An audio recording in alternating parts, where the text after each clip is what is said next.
ficar ruim pra mim.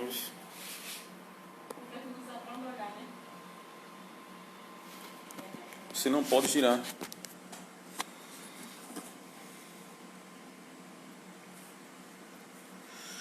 Graça e paz a todos, queridos, sejam bem-vindos mais uma vez à nossa aula aqui do Novo Testamento. Hoje nós vamos dar uma introdução bem panorâmica acerca do livro de Marcos, assim também como todas as aulas, elas serão uma visão panorâmica acerca de determinados assuntos, acerca dos livros propostos do Novo Testamento, lembrando que estamos no Novo Testamento 1, onde nós estudamos primeiro Mateus. Agora daremos uma introdução, como Robert Gruden fala no seu livro Introdução ao Novo Testamento, uma visão mais, no livro dele não é introdução, é uma questão panorâmica do Novo Testamento.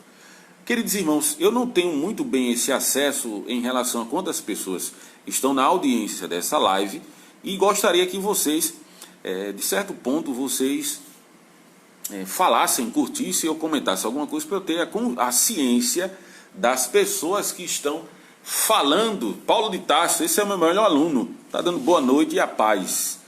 Aqui esse tema é o quê? Não, está dizendo aqui que já tem 3 pessoas na nossa live. Está conseguindo me ver bem aí, amor? Já tirei, já. Afastar o quê? Olha, e Aristóteles, QAP numa linguagem do quê, né? Da segurança pública, quem tanto serviu a SDS e hoje goza, né, do seu descanso aí como servidor público, né? Que está QAP aqui, Aristóteles, as demais pessoas também, parece que tem alguém por aqui, estou vendo alguns sinais. Eu gostaria que você comentasse para ficar melhor. Desde já disse nosso querido Agostinho, grande teólogo do século IV, tem um livro também de John Piper, que fala sobre a alegria da salvação, e ele coloca Agostinho como a dobradiça entre o catolicismo e a reforma protestante. QAP total. Esse Aristóteles só podia ser um doutor, um filósofo, Aristóteles, né? Aristóteles, José, 2 nomes bíblicos aí com peso, um nome bíblico e um nome de um filósofo com peso. Já tem 7 pessoas, amor, acompanhando a nossa live. Bem, meus queridos irmãos, nós iremos fazer uma introdução ao livro de Marcos. Na próxima aula a gente vai tentar adentrar no tipo de literatura, no seu escopo doutrinário e a apresentação do qual ele vai fazer acerca do Evangelho, essa confecção. Mas, como disse Agostinho, o grande doutor da igreja do século IV, ele diz o seguinte: antes de ser um orador, seja um orante, né? Orante no sentido que a pessoa deve orar. Leonardo Ravenhill, no seu livro Por que Tardo, Pleno Avivamento, a quem tive muito prazer de ler algumas partes com a minha querida esposa, ele diz o seguinte, que foi no nosso lugar secreto da oração que nós caímos. Um abraço a Saulo Nunes. Minha mãe depois vai assistir a live, que ela não sabe muito mexer no computador. Desde já quero deixar um abraço para minha querida mãe e minha avó, que são audiências ferrenhas, no caso, né? Só não pode ver ao vivo, que ela não sabe mexer no Facebook. Também minha sogra e meu sogro lá, que quem sabe eles podem assistir depois. Não é, minha filha? Minha esposa está me auxiliando, como sempre, nas nossas lives. Qualquer pergunta, eu gostaria de fazer a seguinte: vou orar primeiro, né, para que a gente possa começar a nossa live. Estou parecendo como aquele livro de John Brazos, que foi até sogro de A.T. Robertson, um dos maiores exegetas do século passado, talvez tão atuante, que inclusive vai ser um livro na CPAD sobre o Novo Testamento. Ele diz o seguinte, que nas prédicas dos teólogos da Alemanha, antes de eles entrar propriamente no texto, de ler o texto, eles faziam um resumo anterior, minha filha, das pregações, e depois ele pegava o texto e começava a pregar, porque eles diziam que facilitavam a compreensão das pessoas que estavam recebendo a homilia, no caso, né? Sou grato a Deus mais uma vez por ter meus queridos discentes aqui. O discente mais especial que eu tenho é Paulo de Tarso, sabe muito bem disso. Mas vamos orar, agradecendo a Deus pela sua misericórdia, né? Estarmos vivos é aquilo que Sproul diz: nós não devemos barganhar nada com Deus, só a graça de estarmos vivos já não é suficiente. Tá certo, meus irmãos? Vamos orar. Maravilhoso Deus e eterno Pai, graças te damos, Jesus, pela tua tão grande misericórdia em nossas vidas. Ó Deus amado, em nome de Jesus Cristo, estende a tua mão santa sobre nós, para que possamos entender e compreender os axiomas do teu evangelho. É aquilo que Pedro disse lá em 1 Pedro, capítulo 1, verso 25. Seca-se a erva e cai a sua flor, mas a palavra permanece firme para sempre, porque foi esta palavra que foi evangelizada a vós. Ela é indestrutível, assim como disse Mr. Maia no seu livro sobre canonicidade e inspiração da palavra. Ela está de pé hoje porque está subjugada ao senhorio de Cristo, que foi a inspiração verbal para que esta palavra chegasse a nós. Muito obrigado, Jesus, por aprendermos de Ti, por esta graça maravilhosa em Cristo Jesus. Perdoa as nossas fraquezas. Muito obrigado, Jesus, pelas Tuas maravilhas. É isso que nós te oramos e te agradecemos, Senhor. Em nome de Jesus, amém e amém.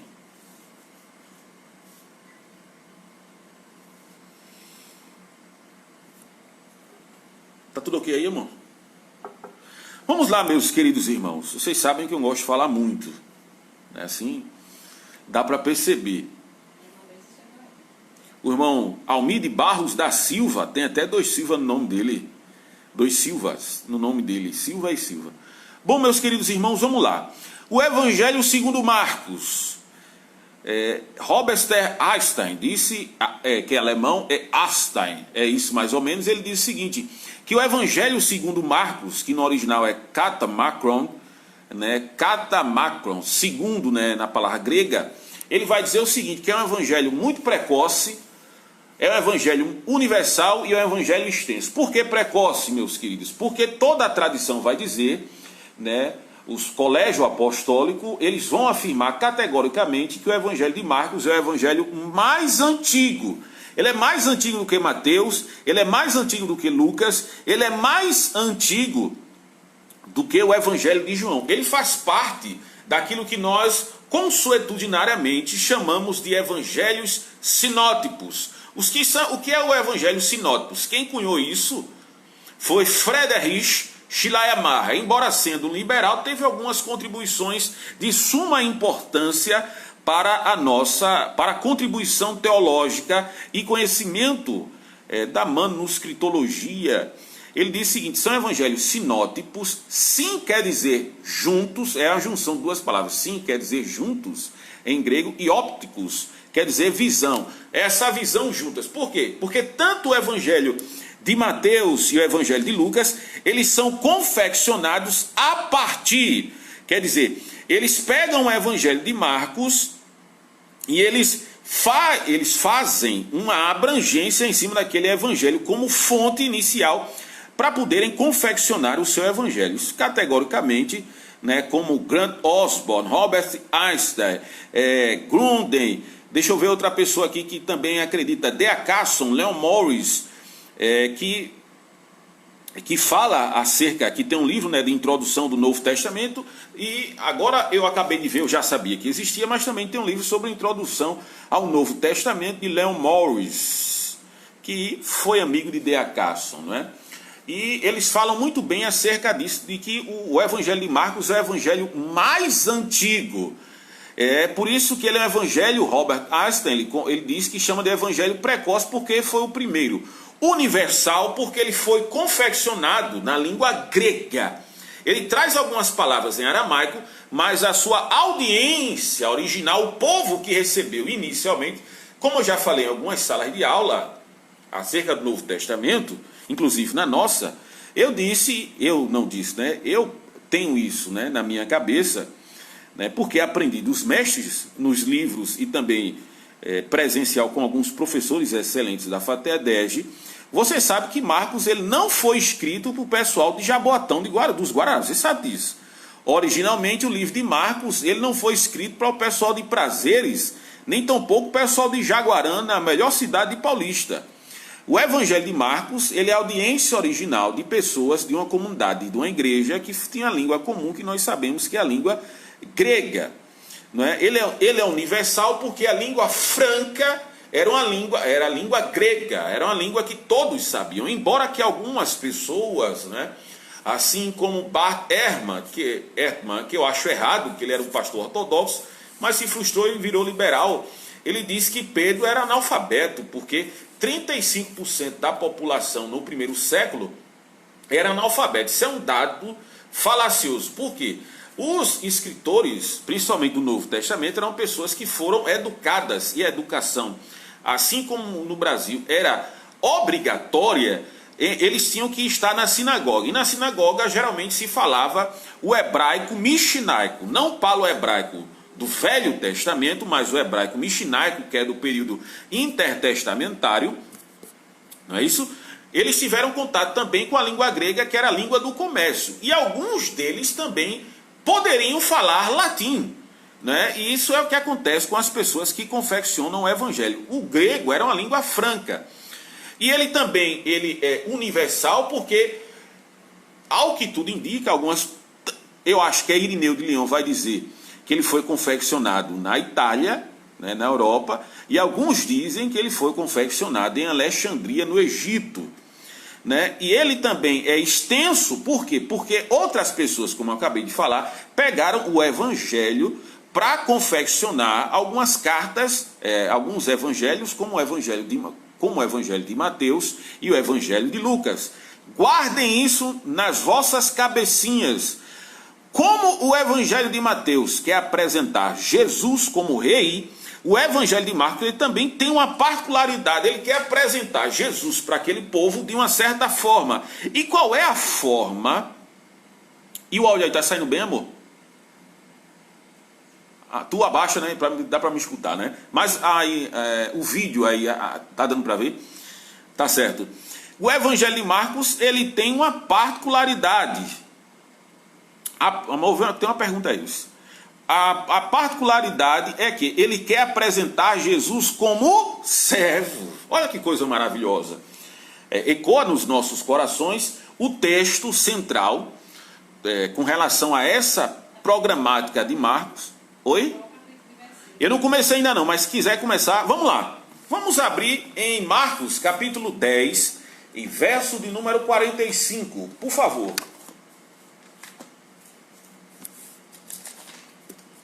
Marcos, capítulo 10, verso de número 45. Eu estou de cabeça para baixo? Eu estou de cabeça para baixo? Não está mostrando que eu estou de cabeça para baixo?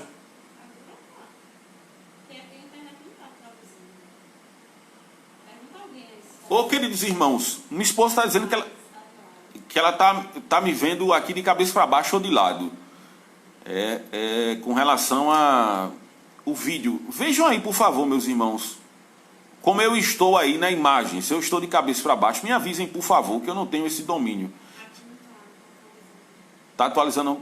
Fale alguma coisa, Aristóteles, os demais irmãos. Falem aí, por favor, como está saindo o vídeo. Por favor, se eu estou de cabeça para baixo ou se está normal. Minha esposa está dizendo que eu estou de lado, né? No celular. Então, eu vou fazer o seguinte. Né? Me aguardem aí. Eu vou concluir essa parte. Ou não? Vejam aí, por favor.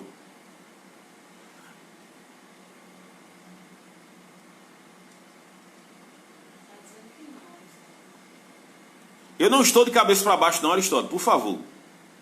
Eu quero saber se a minha posição, se você está me enxergando. Está normal. Estão dizendo aqui que está normal, filha. Está normal? Então vamos lá. Abra a sua espada, por favor. Saulo também está dizendo que está normal. Aristóteles, mais uma vez, está confirmando. Obrigado, meus queridos alunos. Meus queridos irmãos. Vamos ler Marcos, capítulo 10, verso de número 45. Diz o seguinte: porque o Filho do Homem também não veio para ser servido, mas para servir e dar sua vida em resgates de muitos. Eu vou repetir. Diz o seguinte: porque o Filho do Homem também não veio para ser servido, mas para servir e dar sua vida em resgate de muitos. Esta é a proposta central da confecção do Evangelho segundo Marcos. Ele quer apresentar outras coisas para a sua audiência original, né? Mas fica essa questão. Tem um livro de John Charles Haller que é sobre os Evangelhos, né? Ele tem Mateus, Marcos, Lucas e João. Muito bom também. Rolson aí, um abraço, Rolson, meu querido. A graça e a paz do Senhor Jesus. E ele quer mostrar, ele está dizendo, ele coloca aqui algumas expressões messiânicas, que vocês sabem muito bem, porque o Filho do Homem é uma expressão dada messianicamente, porque essa parte, Filho do Homem, é a ideia de Daniel, capítulo 7, verso 13 e 14, que Daniel diz o seguinte. Daniel, ele fala: eu estava nas minhas visões noturnas e vi um vindo no meio das nuvens com a aparência do Filho do Homem. E foi dado a permissão a ele, o ancião de dias, e os anjos lhe deram adoração, o trono, o domínio e a glória para todos sempre. Essa expressão Filho do Homem, que é diferente da Filho do Homem que Ezequiel auto se intitula, essa expressão Filho do Homem é intercambiável com a ideia messiânica, que aparece outras vezes comprovando a messianidade de Jesus.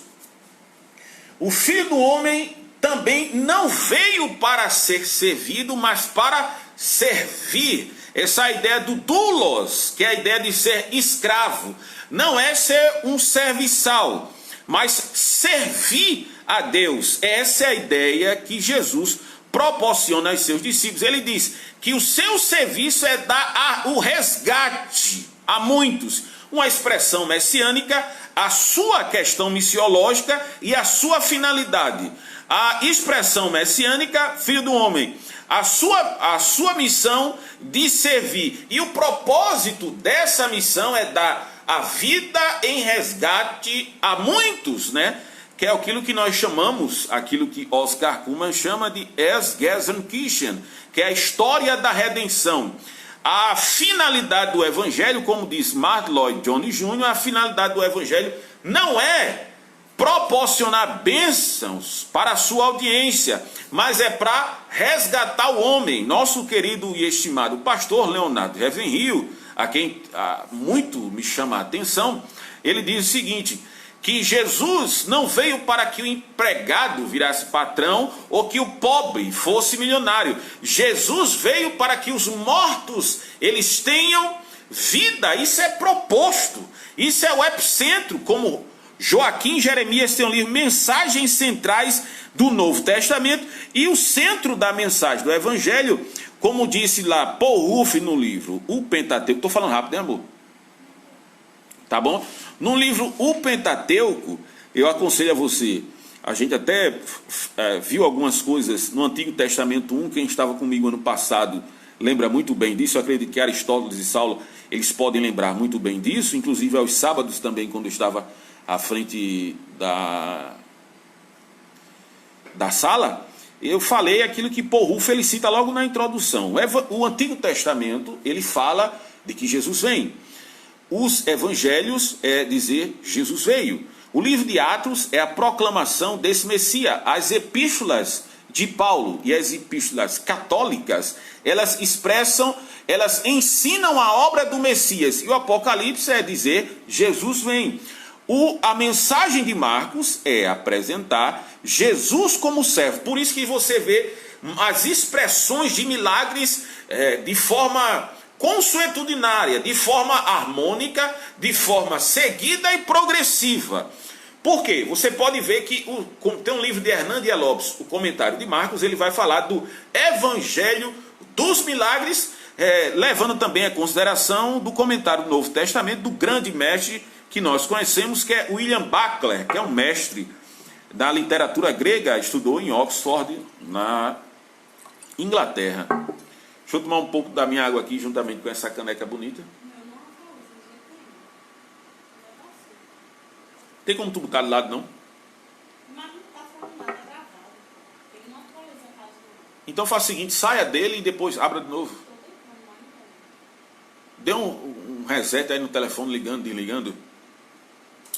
Então vamos lá. Eu falei sobre isso. Eu tenho um livro aqui que eu acredito que eu também passei para vocês na sala de aula, que é comentário do Antigo Testamento, do Novo Testamento, né? Que é de D.A. Carson. D.A. Carson parece que está em todas, né? D.A. Carson, perdão, queridos irmãos, que é D.A. Carson, juntamente com Gil Bailer, né? Bill, que chama Gil Bill. Ele diz o seguinte, a partir eu achei muito interessante isso, que é a partir da página 137 até a página, 139 até a página 317, eles fazem esse comentário da citação do Antigo Testamento e Novo Testamento.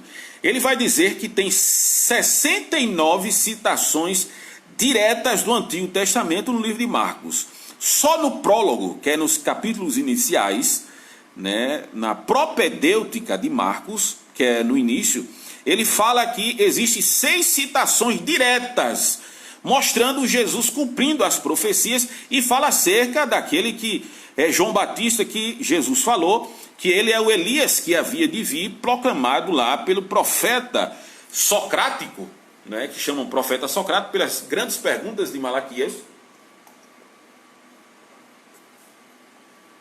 O profeta sui generis, que é o último profeta veterotestamentário de forma canônica. Tá dando para ver nada aí, não é, irmão? Ainda não. Saulo, isso é uma pergunta, meu querido?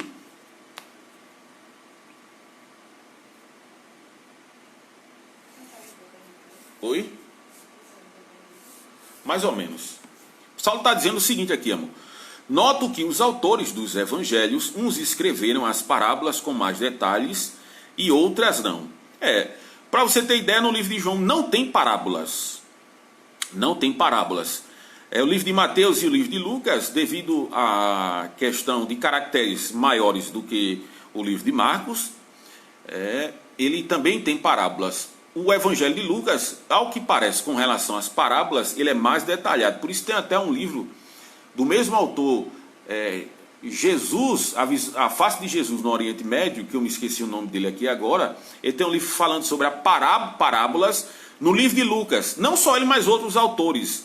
Simon Cassman também fala sobre o livro de parábolas, dizendo que ele também, o livro de Lucas, ele cita muito a parábola, né? Porque a parábola é muito fácil para a pessoa aprender, porque tem o início, tem a tensão do meio, assim como Paulo Anglada coloca, e no final tem uma lição direta acerca de uma verdade com relação à pessoa de Jesus, a sua messianidade, a questão horizontal do evangelho, que é a questão das pessoas. Falam muito bem isso. Até agora nada, mãe, amor. Faça o seguinte, desligue o seu celular. Viu? Mas é bem verdade, Saulo. Isso aí que você... E você é que é para ver mesmo isso, né? Que você carrega o mesmo nome que o apóstolo Paulo, né? Saulo.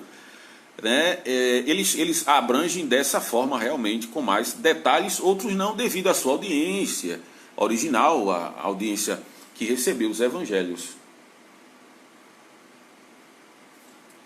Porque ele está colocando aqui, Marcos capítulo 1, verso 12, fala da tentação de Jesus, bem resumido, enquanto os outros têm mais detalhes. Agora veja só, ele fala bem resumido, mas só que tem uma parte no Evangelho de Marcos que não tem nem Lucas e nem Mateus, que fala que Jesus estava entre as feras, entre os animais. Algumas pessoas, alguns escritores dizem isso porque nós sabemos que o pecado ele atinge também toda a criação.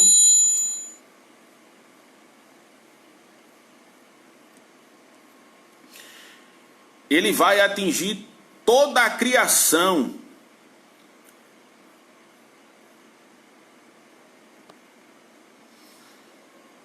Ele vai atingir toda a criação, tá certo? Por isso que ele coloca dizendo que Jesus está no meio das feras, né? Porque até a natureza e os animais, eles foram... O que foi? O irmão Saulo colocou que no capítulo 1, versículo 12, fala da tentação de Jesus, bem resumido, enquanto que os outros têm mais detalhes. Eu estou comentando até isso aqui agora. Obrigado. Né? Oi? Tá não atualizando, não? E assim, com relação a essa pergunta, muito bem colocada, ele tem um detalhe que os outros não têm, que Jesus estava em meio às feras, porque o pecado também atinge essa questão dos animais. Tá certo? Então vamos lá.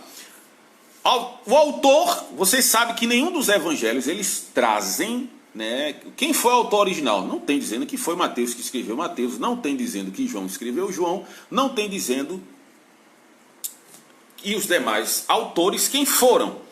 Robert Stein, ele diz o seguinte, ele cita a tradição para comprovação de que foi Marcos. A referência mais antiga é de Papias. Papias, ele foi amigo de Policarpo. Papias, ele nasce no ano 70, bem no apogeu, no clímax da queda de Jerusalém. Ele foi amigo de Policarpo, que por sua vez foi discípulo nada mais nada menos do que o evangelista João. Papias cita dizendo que Pedro faz uma catequese em cima de Marcos.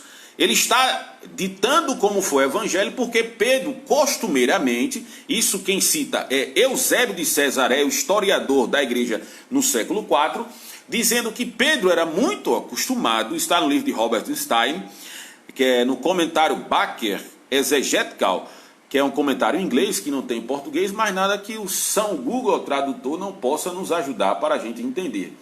E ele diz o seguinte, meus queridos, que Marcos...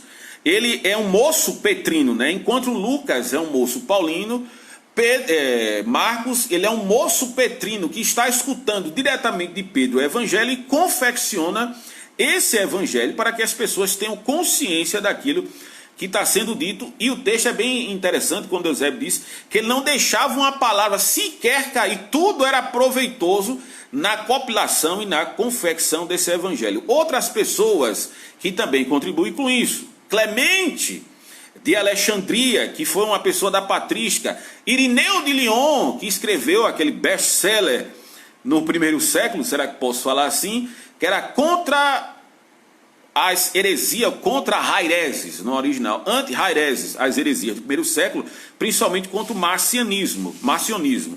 Também quem falou acerca disso foi o pai da Trindade, que é Tertuliano. Também quem falou isso foi Jerônimo, falou acerca disso. E outras pessoas também falaram dizendo que esse livro é a tradição. Ele diz que o evangelho kata makron, kata em grego quer dizer segundo, makron quer dizer Marcos. Ele é confeccionado, viu, meus irmãos? E ele é redigido pelo próprio Marcos. O Marcos é que traz esse livro. Bem, daquilo que eu estava falando acerca das citações, lembremos, meus irmãos, que foram 69 citações diretas do Antigo Testamento. Tá atualizando aí, amor? E agora, amor? Estou vendo uma pergunta aqui.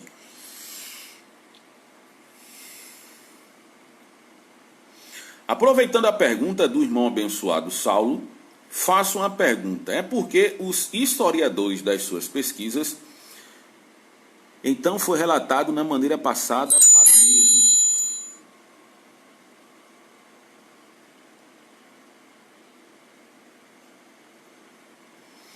Eu não entendi muito bem essa pergunta não, Aristóteles. Tem como Vossa Excelência repetir? Por obséquio. Então vamos lá. Enquanto o irmão Aristóteles ele está confeccionando a sua pergunta, vamos lá. Diz o seguinte, não é, dessas 69 citações, 54% são citadas pelos profetas, incluindo Daniel, porque nós sabemos que no livro de Contra Appium, do nosso querido e ilustríssimo traidor Flávio Josefo, ele não coloca o livro de Daniel como os profetas. O maior profeta citado, o livro mais citado dos profetas do Antigo Testamento na confecção de Marcos é o livro de Isaías, que é citado 19 vezes, assim também como a Torá é citada 19 vezes. Você sabe que a Torá, que eu chamo é o Pentateuco, não é isso, né? Que é Gênesis, Êxodo, Levítico, Número e Deuteronômio, Bereshit, Shemot, Vaíca, Bamidbar, Devarim, né? Eles são citados. E o que é que acontece, meus queridos e amados e distintos irmãos, é que o livro de Isaías, né, no comentário do uso do Antigo Testamento, do Novo Testamento, eu estava lendo aqui com a minha esposa, né, eu vi isso hoje, ele diz o seguinte, que você sabe que o livro de Isaías, ele foi chamado de a Pequena Bíblia porque ele tem 66 capítulos. Quem estudou comigo o Antigo Testamento do ano passado sabe muito bem que eu falei isso. Isso está no livro de Stanley Ellison, Conhecendo Melhor, o Antigo Testamento. E o que é que diz lá nesse livro? Ele fala de profecias de condenação do capítulo 1 até o capítulo 39 e da sua consolidação, e do capítulo 40 ao capítulo 66, porque o Antigo Testamento, você sabe, tem 39 livros, enquanto a primeira seção do livro de Isaías tem 39 livros que são profecias de condenação. Só é você ver, né, o livro de Isaías inicialmente, o prólogo dele é a partir do capítulo 40 ao 66. Nosso querido e amado, ilustríssimo irmão Stanley Ellis chama de profecias de consolação. E as 19 citações do livro de Isaías, a maioria delas são citadas a partir dessa parte de Isaías. O que é que nós temos em cabeça? Isso no autor do livro não fala não. Quem está falando aqui é o seu professor, tá certo? Por quê? Tem um livro de N.T. White que chama dizendo que Jesus é o rei restaurador de Israel. Infelizmente, ao que tudo indica, ele não está em português ainda. Mas tem um livro de N.T. White, Jesus Rei, se eu não estou enganado. Tem um livro também que eu aconselho a você, se você quiser saber sobre isso, que é um livro de Gerard Bray, que eu tive o prazer de ver uma palestra dele em 2017, juntamente quando eu era discente como vocês na Fatea Dege. Teu é o reino. Ele vai dizer que Jesus é um rei restaurador. E a ideia da restauração parte do pressuposto da reunião em si das 12 tribos, uma delas que permanece de pé na época de Jesus, que é a tribo de Judá, mas as demais estão perdidas.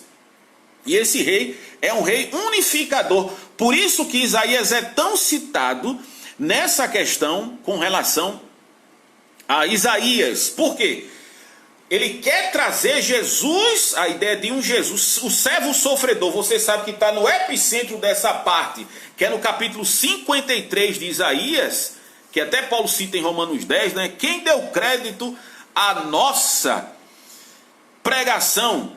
Porque olhávamos para ele, não tinha parecer nem formosura, como homens de trabalho duro, foi subindo como renovo, como a raiz em terra seca. E o verso 4 e o verso 5 de Isaías 53 é citado no livro de Marcos e também no Evangelho segundo Mateus, que vai dizer que ele levou sobre si as nossas dores, certamente ele levou sobre si as nossas dores e as nossas enfermidades, porque o castigo que nos traz a paz estava sobre ele, e pelas suas pisaduras como servo nós somos sarados, né? É a ligação que Jesus faz com a relação desse medianeiro entre Deus e os homens como um servo, aquele que está para servir, como nós vemos aqui no Evangelho de Marcos, capítulo 10 e número 45. Depois ele vai dizer que a Torá é citada também 19 vezes. Por que a Torá é citada 19 vezes? Você não se pergunta por causa disso, não? Você sabe que a Torá, ele traz o código de ética de Deus, a partir dos 10 mandamentos, que os demais são desdobramentos dos 10 mandamentos. Tem um livro de ética do antigo, dos 10 mandamentos, que é Urico. Eu me esqueci o nome dele, não é Zwinglio, não é Urico Zwinglio, não, o nome reformador. Mas ele ele fala sobre a ética dos 10 mandamentos. Por que ele cita a Torá? Porque ele está mostrando, né, o cumprimento de Jesus acerca das questões cerimoniais e a sua ruptura que ele está cumprindo, mas também que o reino que esse servo quer apresentar é a obediência total àquilo que está escrito. Jesus não disse em Mateus 5,17, em verdade, ele diz o seguinte: eu não vim revogar a lei, nem os profetas. Em verdade vos digo que nem um tio, nem um iota passará, mas que seja tudo cumprida, toda cumprida a questão dessa Torá. Depois é citado o livro dos Salmos. Você sabe que o livro dos Salmos é o livro mais citado no Novo Testamento, e são salmos, a maioria, só tem um salmo que é citado mais, que não é um salmo davídico. Por quê? Porque a maioria dos salmos davídicos coloca a messianidade de Jesus no centro da mensagem. Salmo 100, tu és sacerdote para sempre, segundo a ordem de Melquisedeque. Ele vai colocar os salmos, porque são salmos. Tem até, eu não lembro do livro, por favor, né, não lembro muito bem, mas o livro tem um livro em inglês, né? O São Google está dando uma ajuda muito grande a nós, né, por causa dessa interpretação. Alguma coisa, amor? Infelizmente, irmão, minha esposa não está dando esse apoio total, porque no celular dela, a internet aqui, a gente sabe, a internet não está muito bem. Não sei se também a pandemia chegou nas... brincadeiras à parte, né, mas que na internet, mas não está muito bem a internet não, tá certo? Então vamos lá. Porque a maioria dos salmos que eles citam são os salmos que mostram a messianidade de Jesus, tá certo, meus queridos irmãos? Mais alguma coisa, por exemplo, a ideia que se tem da audiência de Marcos original é porque Marcos, ele não utiliza o aramaico e diz, por causa disso, diz que é uma grega de cunho gentílica. Algumas pessoas colocam dizendo que o evangelho de Marcos, por ter algumas palavras em latim como tribuno, talvez ele está escrevendo para algumas pessoas que estavam perto do Império Romano, tá certo? Outras questões também é porque ele não coloca, por exemplo, Pilatos. Em Mateus e em Lucas, fala que Pilatos era prefeito e também fala que Pilatos era governador da Judéia. Por que no livro de Marcos ele não coloca? Porque as pessoas estavam totalmente familiarizadas com os costumes romanos. Ele, quando vai falar das cidades, ele também não explica os nomes da cidade. Por quê? Eram pessoas que estavam também de forma acostumada com aquela ambiência. Por isso, né, que essa audiência é uma audiência, inicialmente, uma audiência gentílica. Você sabe que o judeu dividiu o mundo entre os judeus, que eram as pessoas caudatárias e do contrato de vassalagem com relação a Deus, e o mundo gentil, que eram as pessoas que não eram judias. Tem alguma pergunta aqui? Tá dando para ver aí não, né, amor? Eu estou me atrapalhando um pouco aqui, eu não, prefiro não ler. Infelizmente minha esposa, né, manda a sua pergunta aí, mas infelizmente a minha esposa não está me ajudando, está me atrapalhando. A isso eu estou pela metade aqui, né? Mas vamos lá. Que hora é, minha filha? Reiniciar esse telefone, foi? Deixa eu ver aqui. Travou tudo, foi? Estou há 44 minutos falando com os irmãos. Então vamos lá, né? Nessa questão introdutória, nós vemos aparentemente que o evangelho de Marcos é o evangelho mais resumido, mas seja a fonte originária dos demais evangelhos sinóticos. Tem a tese da fonte Quiller, porque o nome K, né, em português, mas em alemão, que é uma tese Quiller, quem utilizou muito é a neo-ortodoxia, patrocinada inicialmente, capitaneada por o Rudolf Bultmann, que trabalhou a ideia da desmitologização, né? Que na Jesus é nada mais do que um mito grego, assim como o Thor e os demais personagens da cosmogonia grega. Então vamos lá. Com relação a esses assuntos, nós observamos o Evangelho de Marcos, como o nosso querido Robert Einstein, ele, que é em alemão, ele diz que tem 6 seções que dividem essas citações veterotestamentárias. E a maioria dessas citações está na metade do Evangelho de forma progressiva, porque quando vai chegando na parte clímax da ideia da redenção de Jesus, ele vai demonstrar esse servo de Jesus cumprindo as profecias do Antigo Testamento. Por isso que Paulo ele dá um odre a Jesus, lá em Filipenses 2,5, né? Que haja em vós, a ideia do servo, né? Que haja em vós o mesmo sentimento que houve em Cristo Jesus, o nosso Senhor, que sendo Deus, não julgou por usurpação ser igual a Deus, antes aniquilou-se a si mesmo, tomando forma de servo, e como servo, olha aí, o doulos, foi achado dentre os homens, e como homem foi obediente até a sua morte e morte de cruz. Por isso que Deus o exaltou soberanamente e lhe deu o nome que está acima de todo nome, para que ao nome de Jesus se dobrem todos os joelhos, nos céus, na terra e embaixo da terra, e toda língua confesse que Jesus Cristo é Senhor, para a honra e para a glória de Deus Pai. Vamos utilizar a linguagem que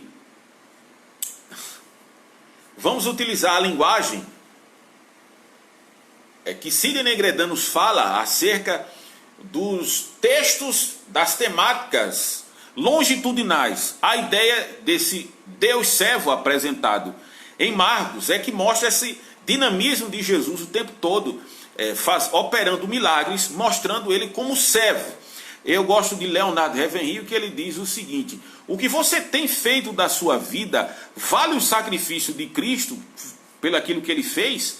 Né? Nós sabemos que Cristo fez o seu sacrifício, né? Jesus serviu, como no texto que nós estamos colocando, e nós como servos, como pessoas que somos caudatárias desse evangelho, devemos servir não só na forma verticalizada, no sentido de servir a Deus, mas a ideia de servir de forma horizontalizada, que é servir também aos nossos irmãos. O efeito da graça salvífica em nossos corações faz com que eu e você sejamos servos. Tá certo assim? Por isso que Jesus disse: quem quiser ser o primeiro, um trocadilho, tem que ser o último. Quem quer ser servido, ele deve servir. Eu gostaria de fazer uma leitura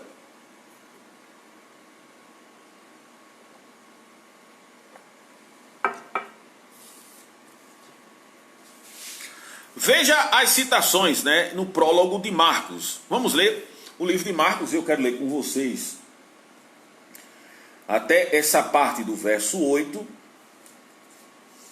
que diz o seguinte: princípio do Evangelho de Jesus Cristo. Essa expressão, né, Jesus Cristo, essa expressão é a expressão Cristo, quer dizer ungido. Essa questão de ungido, né, Cristo, em grego, quer dizer, é aquele que é escolhido por Deus. Você pega lá em Atos 2, quando Pedro está pregando o seu evangelho no dia de Pentecostes, ele vai dizer o seguinte: e Pedro é aquele que está de forma catequizando o próprio João Marcos para fazer esse evangelho. Ele diz o seguinte, foi até um texto que eu decorei ontem quando estava vindo para cá, isso me impactou muito. Perdão, o texto ele diz o seguinte, que é para crer fielmente toda a casa de Israel, pois justamente Deus escolheu como Senhor e Messias a este Jesus, a quem crucificaste. Né? Essa ideia da messianidade de Jesus, tem vários livros que falam desse tensionamento estressante que vivia no período intertestamentário, da ideia da messianidade, quem realmente era o Messias. Existia uma expectação, por isso que você vê os herodianos que acreditavam que Herodes era o Messias por ter casado com Mariana, que era uma das descendentes dos Macabeus, e ter se convertido ao judaísmo, e outras pessoas como Judas, um tal de Judas que se levantou também no período intertestamentário e que se auto-intitulou como Messias. João, ele está colocando no princípio do evangelho. Evangelho, você sabe que é euangélio, que quer dizer boa notícia. Boa notícia é aquilo que é o evangelho. Enquanto o mundo romano acreditava-se que quando o Kaiser, Kyrios Kaiser, que é o Senhor César, ele chegava numa determinada localidade e as pessoas que pregavam a vinda do Kaiser, as pessoas, os procônsulos, as pessoas caudatárias do Império Romano chegavam, diziam que César chegou e estava dizendo que aquilo era a mensagem, né? Era o Evangelion. Marcos, ele está apresentando diametralmente oposto a essa ideia. O Evangelion não vem a partir do governo, não vem a partir do Império Romano. O Evangelion é a partir de Jesus Cristo, é do Cristo, esse ungido, é esse o Messias que cumpre todas as promessas veterotestamentárias, e esse é o Messias. Essa é a ideia central desse prólogo de Marcos. Atualizou aí, minha filha? Meu Deus. Mas todas as coisas, minha filha, cooperam para o bem, né? Então vamos lá. Filho de Deus, mostrando Cristo como o Filho de Deus, né? Huios tu Theus, né? É o Filho de Deus. O Filho de Deus é aquele que ele está, né, sendo um mediador, um medianeiro. É aquilo que Paulo diz lá em 1 Timóteo capítulo 2, verso 5, que só existe um mediador entre Deus e os homens, Jesus Cristo, o seu Filho. Lembra do credo apostólico? O que é que ele diz? Creio em Deus Pai Todo-Poderoso, Criador dos céus e da terra.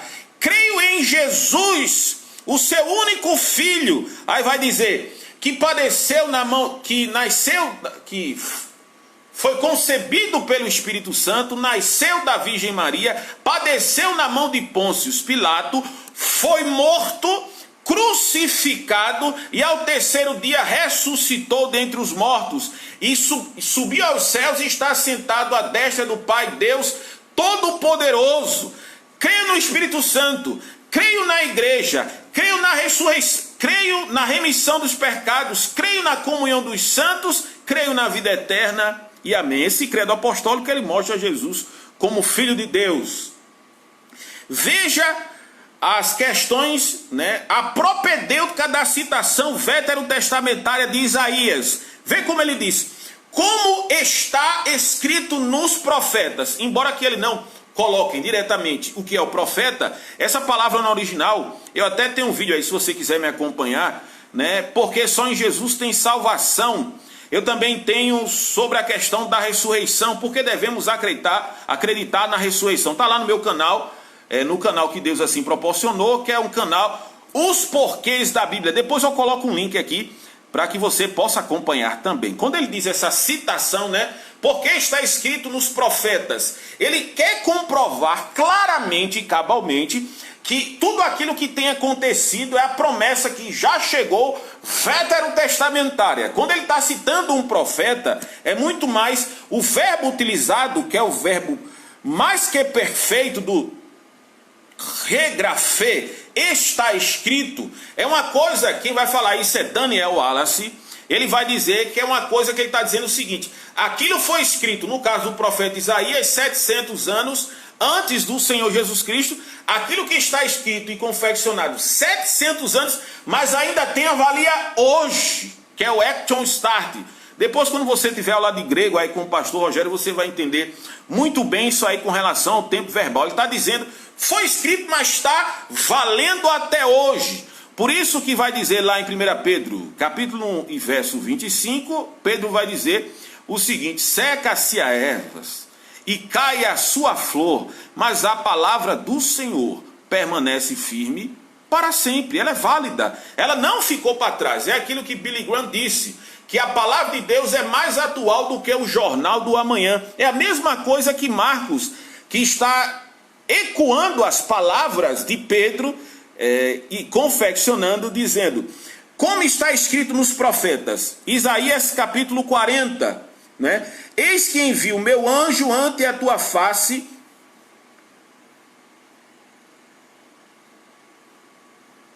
Malaquias 3, né? Malaquias 3:1. Eis que eu envio o meu anjo ante tua face, o qual preparará seu caminho diante de ti. Vamos lá. Depois ele cita Isaías 40 no verso 3, que diz o seguinte: vós que clama no deserto, preparai o caminho do Senhor, endireitai as suas veredas. Eles são exegetas, não é isso? Tem a exegese Mishnah, que é a exegese Halaká. Tem 7 princípios de interpretação bíblica do Rabino Hillel. Se você quiser saber mais sobre isso, eu estou pensando e tendo agonia na alma, porque é uma questão assim, né, mais profícua. Eu tenho um livro chamado de John Julius Stott Jr., que é Fontes Judaicas do Antigo Testamento. Quem trabalha também isso é o livro de interpretação de hermenêutica de Walter Kaiser Jr. e Moisés Silva. Uma das 7 regras é a regra que nós chamamos de Gezat Shazal. Essa está em hebraico. Diz o seguinte: quando quer comprovar uma veracidade dos fatos, uma pessoa utilizava 2 textos costurando um texto com outro para mostrar uma verdade. O que é que Marcos estava fazendo? Está citando Malaquias, capítulo 13, verso 1, está citando Isaías, capítulo 40, verso 3. Em Malaquias, veja o que é a questão do evangelho. Veja só, eu vou lhe explicar. Eis que eu envio meu anjo. A palavra anjo no original, em grego, quer dizer angelos. Angelos, você sabe que quer dizer mensageiro. Eis que vi um anjo diante da tua face, o qual preparará teu caminho diante de ti. Como era a questão, eu falei isso aqui, o que era o mensageiro, por exemplo. Existia o seguinte, na época veterotestamentária era assim, um rei declarava guerra a outro rei. O que é que ele fazia? Quando ele queria cessar essa guerra, ele mandava um mensageiro, um angelos, e ele esperava aquele angelos voltar. Quando aquele angelos, ele voltava, correndo e alegre, todo mundo que olhava para ele, sabe o que dizia? Ele está trazendo um evangelion. O que é isso? Ele está trazendo boa notícia. No caso de João Batista, que é aquilo que Marcos ele vai mostrar, ele está dizendo que, cumprindo a profecia, o mensageiro quem é? O mensageiro é João Batista, que além disso, ele é consanguíneo de Jesus, assim eu posso dizer, na forma humana, e ele está anunciando, ele está preparando o caminho, proclamando, dizendo, ó, ele chegou, ele vai pregar, eu venho trazendo o Evangelion, com graça de Deus, mostrando com alegria, né, alegria soteriológica, uma alegria muito mais pujante do que as riquezas, como expressou o salmista no Salmo 119, para mim vale mais a palavra que procede da tua boca do que milhões de ouro e de prata. Ele está dizendo, João Batista ele está preparando, anunciando o servo, o rei que Mateus tanto proclamou, mostrando e avisando que ele está chegando. E ele vai dizer, voz do que clama no deserto. Por que voz do que clama no deserto? Porque nós sabemos, né? Existe uma tradição dizendo que João Batista teve um contato com os essênios. Os essênios eram um grupo sectário. Se você quiser, os nossos primeiros vídeos aqui na Fatea 10, no período de pandemia, eu acredito que foi na metade de abril, não foi, amor? Que a gente começou mais ou menos isso, não foi? Que está no primeiro vídeo, né? Se você observar, acho que foi dia 15, 16 aí de abril, nós falamos um pouco dessa seita.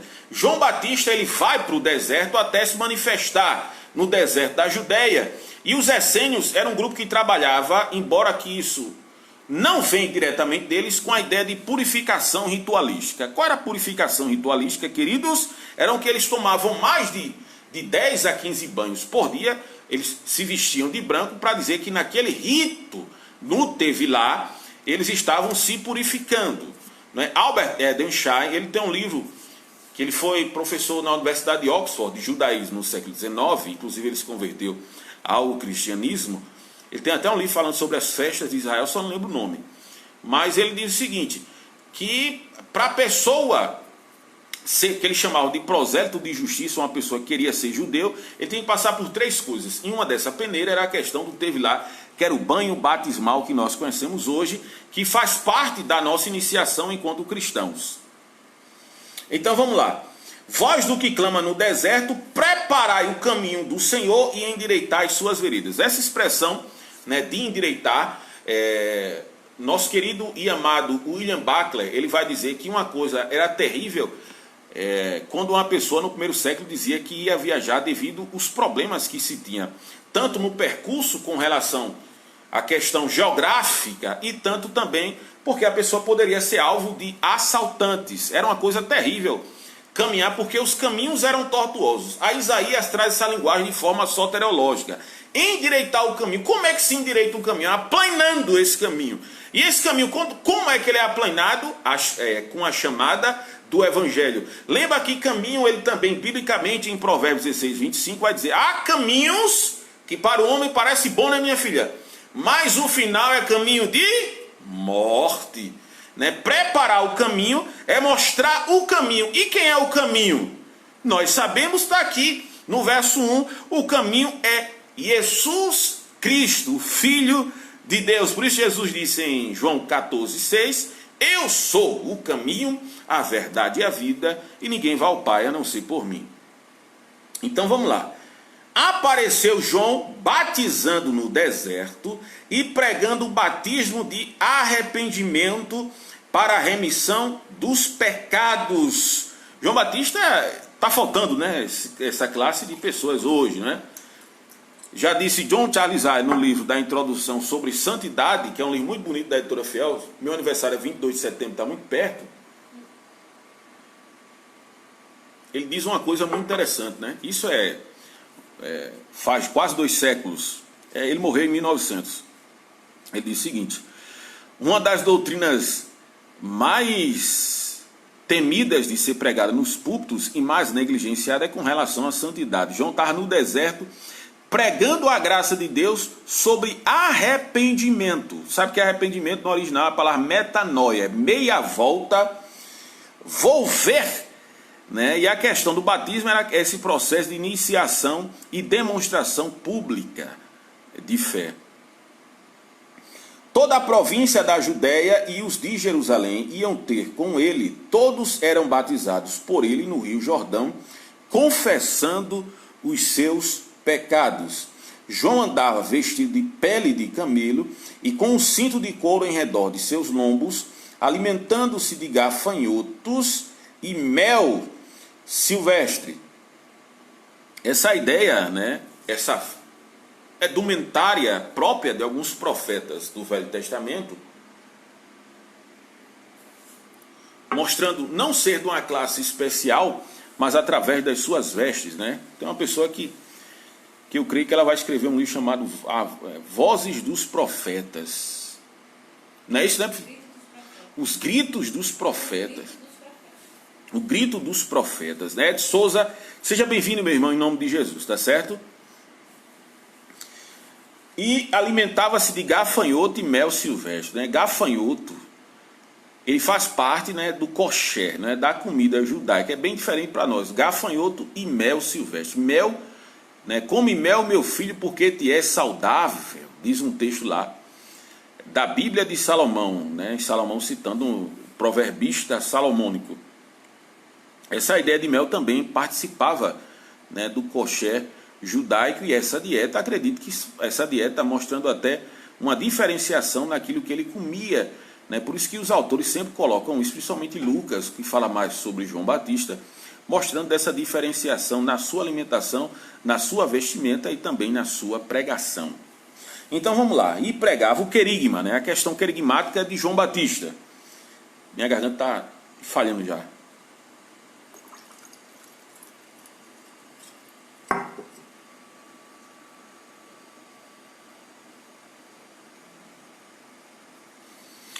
Vou falar mais algumas coisas aqui, tá certo, irmãos? E na próxima aula a gente vai entrar nas estruturas do livro de Marcos, para que a gente possa, né, encerrar o livro de Marcos. Vai ser bem panorâmico, eu espero que vocês... Pastor Leandro da Silva, paz, meu irmão, seja bem-vindo em nome de Jesus. E o querigma de João Batista é esse: pregava dizendo: após mim vem aquele que é mais forte do que eu, do qual não sou digno de, abaixando-me, desatar a correia das suas sandálias, e eu vos tenho batizado com água, ele, porém, vos batizará com o Espírito Santo. Algo sensacional, se a gente for observar esse texto, porque a mensagem dele, além do arrependimento, ele está dizendo que vem alguém mais forte do que ele, tem consciência disso, que ele é um pregador messiânico. Enquanto João Batista pregava que ele vem, nós pregamos, não como profeta, mas pregamos que ele voltará. Ele já veio e voltará. E ele está dizendo: não sou digno. Veja a ideia de serviço que Marcos quer confeccionar. Por quê? Quando um senhor chegava na sua casa, o seu escravo, o seu doulos, o seu servo, vinha e desatava a sandália dos seus pés. Por quê?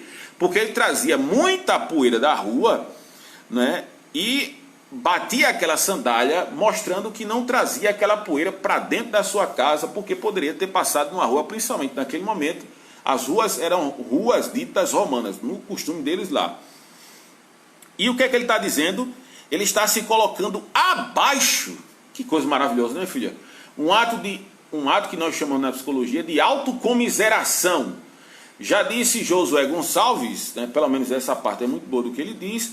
Ele diz: quem não serve, não serve.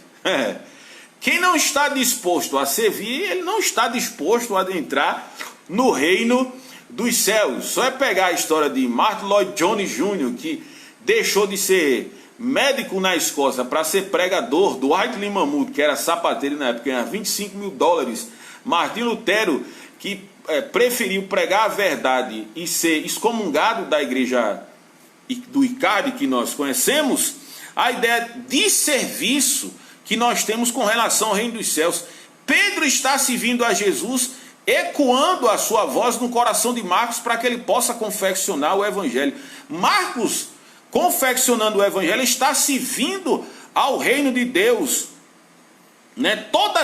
João Batista, ele está dizendo que ele não é nem digno devido ao nível de santidade, porque ele é o próprio Senhor. Ele é o alfa e o ômega. Ele é aquele que está sentado no seu alto e sublime trono. Por isso que João está dizendo que eu não sou nem digno de chegar perto dele.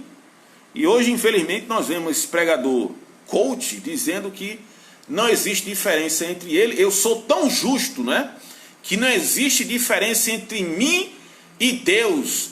Quando Deus fala comigo, ele não chama o meu nome, ele me chama de Cristozinho. Já imaginou, meu irmão?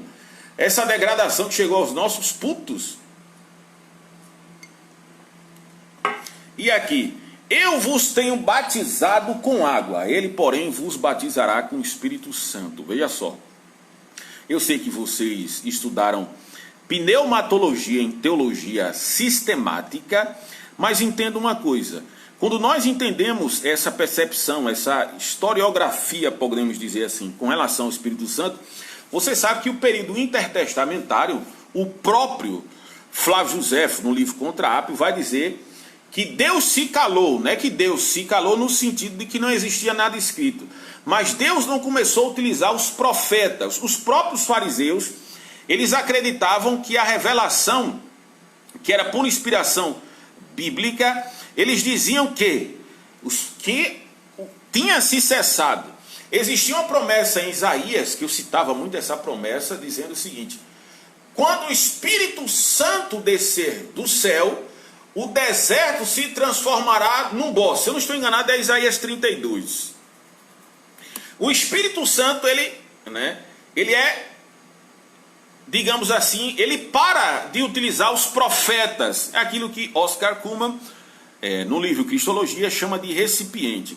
E acreditava-se, tanto os rabinos, tanto no Mishnah, que quando o Messias viesse, era um tempo de que o Espírito Santo retornaria para a comunidade de Israel. Algumas pessoas, forçosamente na época, como os essênios, acreditavam nessa revelação. Agora, a partir do mestre de justiça, que era o líder da comunidade, eles acreditavam que ele tinha o dom profético, mas João está dizendo: eu vos batizo com água, ele vos batizará com Espírito Santo. Quer dizer, ele vai imergir o povo no Espírito Santo. Quer dizer, o Espírito Santo vai adentrar nas pessoas. Por isso que Jesus deixou a promessa lá em João 16, que vai vir outro Consolador. Outro é alas em grego, que é da mesma forma. E nós vemos isso em Atos 2, que o Espírito Santo desce na comunidade cristã inicialmente, e acontece que é aquele retorno que nós temos. Pentecoste é o zigurate, né? A torre de Babel de cabeça invertida. Enquanto o pecado ele fez com que as pessoas tivessem línguas diferentes e existisse confusão, Atos 2 é diferente. A descida do Espírito Santo proporciona com que pessoas falem outras línguas e todas as pessoas se comuniquem. Por quê? A ideia do evangelho é a comunicação inteligível para que outras pessoas entendam o evangelho, até mesmo através dessa fenomenologia que nós conhecemos, que é o falar em outras línguas. O Espírito Santo, ele começa a adentrar no ministério de Jesus, por isso que Jesus lá em Lucas 4,17 cita Isaías 61 propositalmente na sinagoga. Ele diz: o Espírito do Senhor está sobre mim, porque me ungiu para pregar boas novas, para libertar os cativos do cativeiro, para dar vista aos cegos e apregoar o ano aceitável do Senhor. O que é esse ano aceitável do Senhor? É o ano da salvação. A partir de Jesus, né, que vem essa questão da salvação. E ele diz: esse dia se cumpre hoje. A partir de Jesus, que vos batiza, que imerge no Espírito Santo todos aqueles que reconhecem a sua soberania. Tá certo, meus irmãos? Eu vou ficar por aqui. Uma, que eu estou ficando rouco, e segundo, que é um prólogo, né, uma propedêutica em Marcos. É bom perguntar se o pessoal, é bom fazer uma pergunta se o pessoal aqui tem pergunta, né, amor? Para fazer, né? Rossandro Cavalcante está sentindo. Seja bem-vindo, meu irmão. Não conheço você pessoalmente, mas seja bem-vindo em nome do Senhor Jesus Cristo, tá certo? Alguém tem alguma pergunta com relação a alguma coisa? Meu irmão Aristóteles, que está em QAP total, meu querido e ilustríssimo irmão, que fez uma pergunta. Se quiser perguntar mais uma vez aqui, tá certo? Para que a gente possa continuar, né? Se não tiver nenhuma pergunta, que não faça e cale-se para sempre, né? Alguma pergunta, meus irmãos, na nossa live aqui? Acredito que não, né? Não tem nenhuma pergunta. Os queridos e ilustríssimos irmãos, se tiver algum problema com relação a isso, pode perguntar lá no grupo, tá certo? Que nós, assim, na medida do possível, se nós soubermos, responderemos no mesmo momento. Se não, estudaremos mais um pouco para responder os nossos irmãos, tá certo? Vou orar, encerrando aqui essa live em nome de Jesus, né? E temos alguns pedidos especiais desde que o fim dessa pandemia e também com relação ao governo aqui no Brasil, tá certo, meus queridos? Oremos assim: bondoso Deus e eterno Pai, graças te damos, Jesus, pela tua misericórdia nesta noite. Que o Senhor estenda as tuas mãos santas sobre nós e que possamos escrever nas tabuinhas dos nossos corações tudo aquilo que foi nos outorgado através da tua palavra. Nos ajuda, Senhor, tem misericórdia da nossa vida, estende a tua mão santa, que o Senhor possa nos ajudar nessa questão pandêmica, supre aqueles que estão necessitados financeiramente, aqueles que estão com óbice para receber o auxílio emergencial, que o Senhor Jesus possa ajudar estas pessoas. Nos ajuda, Senhor, perdoa as nossas fraquezas, em nome de Jesus, Senhor, amém. Então aqui dizendo, amor, Deus continue lhe abençoando e lhe usando tremendamente, juntamente com a sua digníssima esposa. Olha para aí. Glória a Deus, meu irmão. Estão dizendo aqui que foi uma bênção. Saulo, amém. Aristóteles, amém. Meus irmãos, eu fico por aqui, né?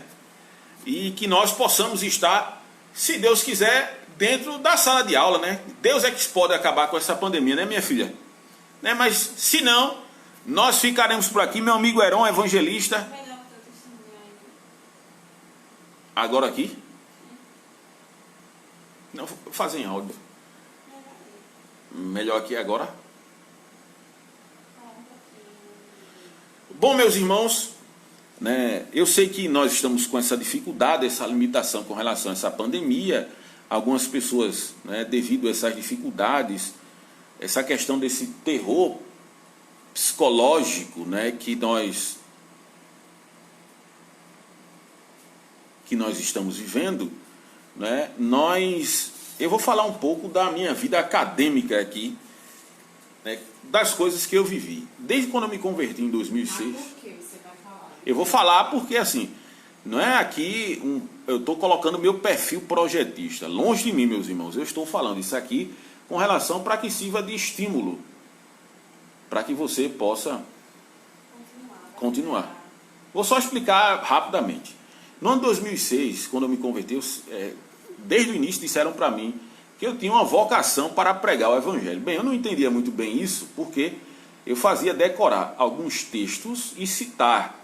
E algumas pessoas, inclusive até o pastor da minha igreja, para outra pessoa, disse que eu poderia ser um líder da igreja mais na frente. É uma coisa assim que eu pensava que todo mundo citava texto de forma natural. Vários versículos, eu citava Romanos 8, do 33, do 31 ao 39, né? E isso me chamou muita atenção, a palavra de Deus. E concluí depois que eu tive casado esse desejo no ano de 2014 com a minha digníssima esposa. No ano de 2014, minha esposa, escutando a rádio, né, escutou falando do Seminário Nova de Paz. Anteriormente, uma pessoa, um homem de Deus, né, ele se posicionou dizendo que me ajudaria a pagar integralmente a questão de um seminário. Nós fomos para o seminário, um seminário que eu não quero falar o nome aqui, né, por uma questão de ética. O valor da minha denominação era exorbitante, né, R$400. Eu procurei saber em outros seminários, era metade do preço, mas só que era todos os dias. E minha esposa, escutando na rádio, observou, dizendo que era o custo-benefício no valor, na época era R$110, posso falar isso aqui tranquilamente, e era 3 vezes na semana, né? Não nos cansava tanto. Para você ter ideia, quando a gente saiu, a gente pegou um ônibus. Foi um ônibus ou uma van, minha filha? Primeiro dia, foi um ônibus. Nós pegamos um ônibus e esse ônibus, para chegar da localidade onde nós morávamos, no Curado 1, até o seminário, ele demora entre 1h30 a 2 horas para chegarmos no seminário. Fui eu e minha esposa. Foi uma van, não foi? Foi uma van. Que demora também esse mesmo período. Minha esposa, né, sabendo do meu desejo, só que eu ainda preocupado pelas questões financeiras, pela fé, ela nos matriculou. Eu fui matriculado no curso de teologia, bacharel em teologia, e minha digníssima esposa, ela foi matriculada no curso de música. E nós estávamos indo muito bem, só que pouco mais de 2 meses depois, minha esposa teve uma crise de coluna, que impossibilitou ela continuar no curso. E no ano de 2014, eu no Curado 1 continuei com o coração um pouco dolorido por não estar indo mais com a minha esposa, né, enquanto nós estávamos fazendo o curso. Minha esposa teve algumas pioras com relação à coluna, devido a um deslocamento que ela fez, andando muito, e ela ficou mais impossibilitada ainda de caminhar. No mesmo ano de 2014, nós somos muito unidos na nossa família.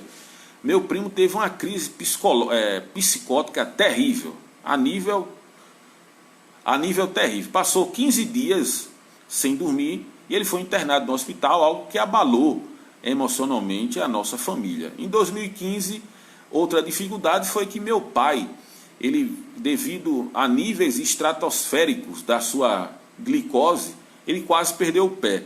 Foi algo que tanto a comunidade aí da faculdade se levantou para orar, foi algo terrível, né? E o médico chegou para dizer, ou nós amputamos o pé do seu pai, ou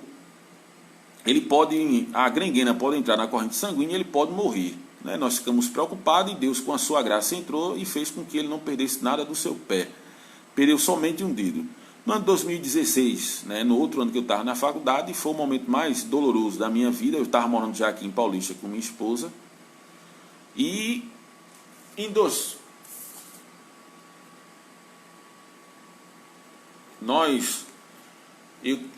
minha tia, que nós também morávamos juntos, foi diagnosticada com câncer no cérebro, e com isso, em menos de um mês, ela veio a óbito, algo que foi terrível para a nossa família, principalmente minha avó, que é a mãe dela, uma senhora de 75 anos, né, enterrando a própria filha. Foi algo doloroso para a nossa família, né? Depois nós nos mudamos para Camaragibe no ano 2017, e lá em Camaragibe nós passamos por uma crise financeira, da qual a instituição, tanto a irmã Luciene como o pastor Marcos, né, não quiseram que eu parasse os estudos, que eu continuasse focando, e eu fui fazer panfletagem para a faculdade para poder pagar essa questão financeira. Sempre tive muito estímulo da parte da diretora, do professor Marcos, do pastor Marcos, que é a esposa da irmã Luciene, que coordena juntamente com ela o seminário, né? Eu chegava, né, muitas vezes com algumas preocupações particulares,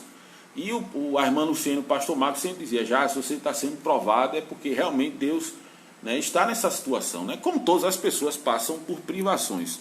Nesse mesmo ano perdi meu irmão, né, que veio a óbito, e nesse mesmo ano também concluí o meu curso para a glória de Deus. O que é que eu quero deixar com tudo?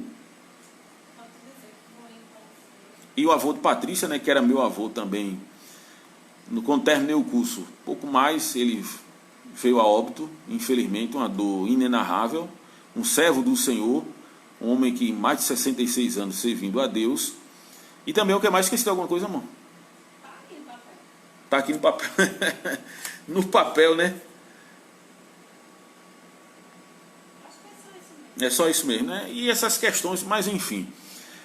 Já disse Leonardo Ravenhill, aqueles que não estão sofrendo, estão vivendo o evangelho errado. Martin Lutero disse, existem três coisas que nos fazem conhecer a Deus: a Bíblia, a oração e a dor. O próprio Calvino, que perdeu a sua mãe com 4 anos, perdeu o seu pai com 20, perdeu a sua esposa mais na frente, perdeu os seus enteados, ele tinha 32 doenças, mas nenhuma dessas foram motivo para ele murmurar e não continuar. O Charles Spurgeon, que no início do seu ministério, o tabernáculo de Londres pegou fogo e ele ficou com uma depressão terrível. Ele disse, além de ter depressão, ele tinha o que nós chamamos gota, essa doença que faz que os seus ossos fiquem ardendo. E graças a Deus continuaram o evangelho. Vocês, com a graça de Deus, continuem. Essa pandemia vai passar, né? Tudo isso vai passar, e nós devemos ter uma vida litúrgica e doxológica. Litúrgica, que a nossa vida deve ser um culto a Deus, e doxológica, que tudo que nós façamos deve ser para a glória de Deus. Tá certo, meus irmãos? Muito obrigado, né, por me escutarem aqui. Que Deus abençoe a vida de vocês em nome de Jesus Cristo. Tá certo? Já falei demais, né? Vamos embora para Passárgada, feliz com a minha esposa querida. Tá certo, meus irmãos? Fiquem na paz. E aqueles que não puderam acompanhar a live hoje devido por uma questão fortuita ou por uma motivação de força maior, eu postarei mais uma vez esse vídeo lá no nosso grupo, tá certo? Qualquer pergunta pode ser feita lá, estarei apto a responder. Desde já agradeço a minha esposa que sempre me ajuda na live, tá certo assim? E que Deus abençoe vocês em nome de Jesus.